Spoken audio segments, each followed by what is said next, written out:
అభియాన్ ఉపాధ్యాయుల సమ్మె విద్యార్థులకు శరాఘాతంగా మారింది. పరీక్షలు సమీపిస్తున్న తరుణంలో టీచర్లు సమ్మెకు దిగడంతో సిలబస్ పూర్తి కాని దుస్థితి ఏర్పడింది. ఏళ్ల తరబడి పెండింగ్ లో ఉన్న డిమాండ్ల పరిష్కారం కోసం టీచర్ లేక విద్యార్థులు రోడ్డెక్కుతున్న పరిస్థితి ఉమ్మడి పాలమూరు జిల్లాలో నెలకొంది.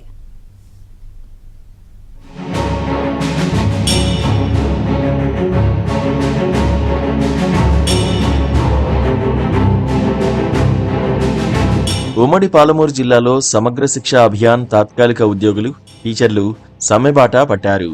ఉమ్మడి పాలమూరు జిల్లాలో 2827 మంది ఉద్యోగులు ఉన్నారు. గతేడాది ఎన్నికల ముందు వీరంతా పెద్ద ఎత్తున ధర్నాలు చేపట్టారు.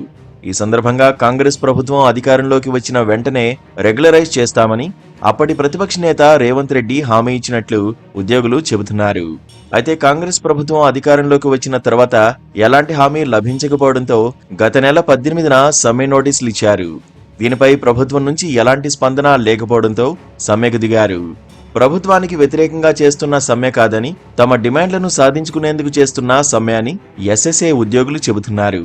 గత సంవత్సరం సెప్టెంబర్ 23 నాడు అదే పిసిసి హోదాలో ఉన్న రేవంత్ రెడ్డి సార్ గారు వచ్చేసి మాకు సంఘీభావం తెలుపుతూ మీకు అందరు కూడా 100 రోజుల్ని మిమ్మల్ని రెగ్యులరైజ్ చేస్తామని, మీ సమస్యలన్నీ పరిష్కరిస్తామని చెప్పి 100 రోజులు అయిపోయి 365 రోజులు అయింది. ఇప్పటి కూడా మరి ప్రభుత్వం స్పందించకపోవడంతో గత నెల 18వ తేదీ నాడు మరి సమ్మె నోటీస్ ఇవ్వడం జరిగింది. దానికి కూడా స్పందన రాకపోవడంతో మరి మేము సమ్మెలో ఈ నెల 10వ తేదీ నుంచి సమ్మెలో పాల్గొనడం జరిగింది. కేజీబీవీలో పనిచేస్తున్న ఉపాధ్యాయులంతా సమ్మెబాట పట్టడంతో విద్యా వ్యవస్థ పూర్తిగా అతలాకుతలమైంది. విద్యార్థులకు పాఠాలు చెప్పే నాథుడు లేని పరిస్థితి ఏర్పడింది.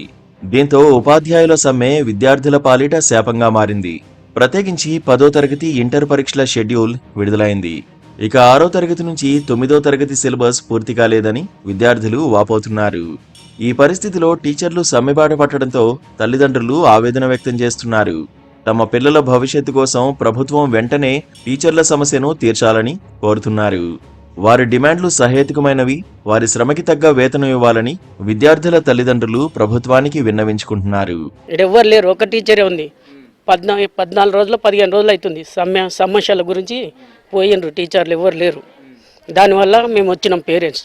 అందుకే టీచర్ల సమావేశాలు ఉంటే వాళ్ళకి స్పందించాలి, తొందర పూర్తి చేయాలి, చేసి పంపించాలి.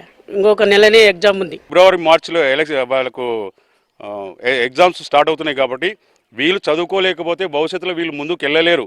అంటే వీళ్ళను గవర్నమెంటే ఓ తల్లి తండ్రి, ఇక్కడ ఆ టీచర్లే తల్లి తండ్రి వాళ్ళకు చూస్తున్నారు కాబట్టి వాళ్ళకు న్యాయమైన కోరికలు మీరు వాళ్ళకు నెరవేరుస్తారని మనస్ఫూర్తిగా కోరుకుంటూ నేను నా తమ్ముని పిల్లల్ని ఇక్కడ వేసిన. ఎందుకంటే మా పిల్లలకు తల్లి తండ్రి ఇద్దరు లేరు. అట్లాంటి పిల్లల భవిష్యత్తు ఎంతైనా ప్రభుత్వం పైన ఉంది కాబట్టి మీరు వాళ్ళ న్యాయమైన కోరికలు త్వరగా పరిష్కరిస్తారా, ఏం చేస్తారా? ఇదిలా ఉంటే కేజీబీవీలోకి ఇతర పాఠశాలలో పనిచేస్తున్న ఉపాధ్యాయులను ప్రభుత్వం సర్దుతోంది. మండలాల్లో ఉన్న ప్రభుత్వ పాఠశాలల నుంచి టీచర్ల డిప్యుటేషన్ మీద కేజీబీవీలోకి పంపుతున్నారు. ప్రాథమిక పాఠశాలల్లో బోధించే ఉపాధ్యాయులు ఉండడంతో ఉన్నత పాఠశాల విద్యాబోధన వారికి కఠినంగా ఉంటోంది. దీంతో పలు స్కూళ్ల విద్యార్థులు ఆందోళన బాటపడుతున్నారు. మహబూబ్ నగర్ రూరల్ కేజీబీవీలో 10 ఇంటర్ చదువుతున్న విద్యార్థులు రోడ్డెక్కారు. కీలకమైన సమయంలో తమకు ఉపాధ్యాయులు లేరని వాపోతున్నారు. డిప్యుటేషన్ పై వచ్చిన టీచర్లకు సరైన అవగాహన ఉండడం లేదని ఆరోపిస్తున్నారు. మాకు మేడం వాళ్ళు రాకపోతుంది. మాకు ఇప్పుడు రివిజన్ టైం నడుస్తుంది. మార్చి 6 నుంచి ఎగ్జామ్స్ ఉన్నాయి. మాకు రివిజన్స్లో ఏమైనా డౌట్ వస్తుంటే కూడా సరైన సబ్జెక్ట్ చదువుతున్నప్పుడు సరైన మేడం లేరు. ఆ డౌట్స్ అడగాలంటే కూడా 1 వీక్ తర్వాత అడగాలి. అవన్నీ అడగాలంటే పాస్ అవుతున్నాయి. అన్ని క్వశ్చన్స్ ఏమైనా అడగాలంటే కూడా మాకు మా మేడం వాళ్ళు కావాలి. మాకు డౌట్స్ ఇప్పుడు ల్యాబ్ కూడా 3 డేసే నడిచింది. నెక్స్ట్ ప్రాక్టికల్స్కి ల్యాబ్ నడుస్తూనే నెక్స్ట్ ప్రాక్టికల్స్కి మాకు ఏమైనా అనుభవం ఉంటే ప్రాక్టికల్స్ చేయగలుగుతాం. ల్యాబ్స్ కూడా నడవడం లేదు. వాళ్ళు చాలా మంది రావడం లేదు వల్ల మేము డౌట్స్ చాలా డౌట్స్ రేజ్ అవుతున్నాయి మాకు. కానీ క్లారిఫై చేసుకోలేకపోతున్నాం. క్లారిఫై చేసుకోవాలంటే ఫస్ట్ ఆఫ్ ఆల్ మాకు మేడం వాళ్ళు రావాలి. కానీ మేడం వాళ్ళకి ప్రాబ్లమ్స్ ఉండడం వల్ల వాళ్ళు స్ట్రైక్ చేస్తుండ్రు. ఓకే, కానీ మాకు చదువు చెప్పే వాళ్ళు ఎవరున్నారు? కాబట్టి మేడం వాళ్ళకి సీఎం గారు స్పందించాలని కోరుకుంటున్నాం. సమగ్ర శిక్ష అభియాన్ ఉద్యోగులకు బీఆర్ఎస్, బీజేపీ నేతలు అండగా నిలుస్తున్నారు. మహబూబ్ నగర్ లో సమ్మెకి దిగిన ఉపాధ్యాయులకు డీకే అరుణ మద్దతు తెలిపి సంఘీభావం ప్రకటించారు. మాజీ మంత్రి శ్రీనివాస్ గౌడ్ బోనం ఎత్తి మద్దతు తెలిపారు. నారాయణపేటలో సమ్మె శిబిరాన్ని కేంద్ర మంత్రి బండి సంజయ్ సందర్శించి సంఘీభావం తెలిపారు.